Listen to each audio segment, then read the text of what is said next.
मलूक, तू खारे तां थी मोटियो आहीं त ॼण सफ़ा खारो थी वियो आहीं। न सारा, आउं उहो ई मिठो मलूक आहियां। जेकॾहिं उहो ई साॻियो मिठो मलूक हुजे हा न त अम्मा खां हाल पुछण अचे हा, मूंखे ॾिसण अचे हा। सारा, आउं सच ॿुधायां त आउं आॾा आयसि पियो, पर ओचितो जानब वारो वाक़ियो थी वियो, हेॾां हली वियासीं। हाणे आउं सिधो आंजे घर ई पिया आयसि। चाची घर वेठी आहे या न? अम्मा घर वेठी आ, तूं घर हल, आउं पाणी भरे अचां थी। हीअं रस्ते ते ॻाल्हियूं करण सुठो की नथो लॻे। ठीकु आहे सारा, तूं पाणी भरे जल्दी घर अच। इलाही ॾींहंनि खां पोइ अॼु मूंखे तुंहिंजे हथनि जी चांहि पीअणी आहे।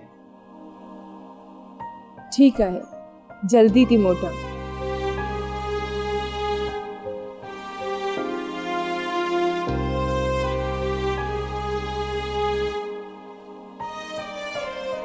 ओ मुंहिंजा अल्लाह, मुंहिंजा बच्चा ख़ैर सां आओ अखे ॾिसां, आओ अखे ॾिसां, तुंहिंजी दुआ ॿुध। आओ परदेस कीअं पुॼां, आओ तुंहिंजे आसरे, आओ तुंहिंजे आसरे अल्लाह।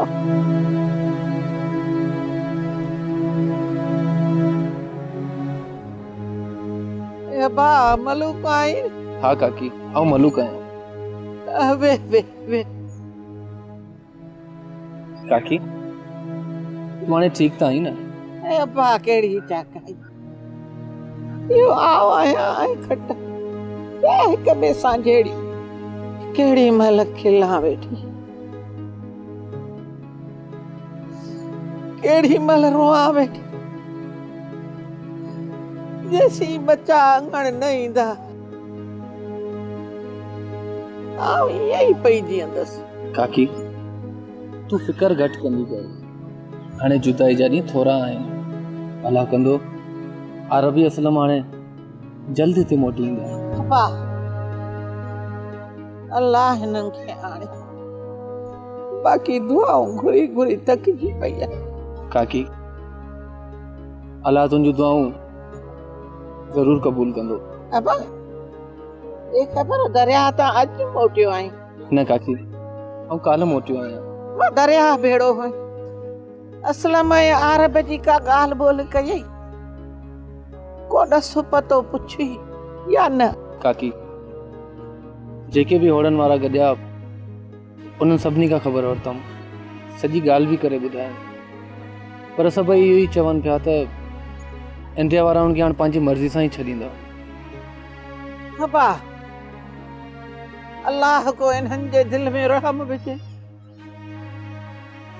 का घड़ी साराई थे, मुंहिंजा बच्चा मुंहिंजे अंगण अचनि, आओ अखे ॾिसां, ओए मरा मुंहिंजे दम निकिते पोइ ईंदा। अम्मा सारा, मलूक जे लाइ चांहि ढुक काढ़, घणे ॾींहं पोइ आयो आहे, वरी वीचारो वेंदो रहंदो पंहिंजे कम धंधे सां। हाँ मां, चांहि काढ़ियां थी।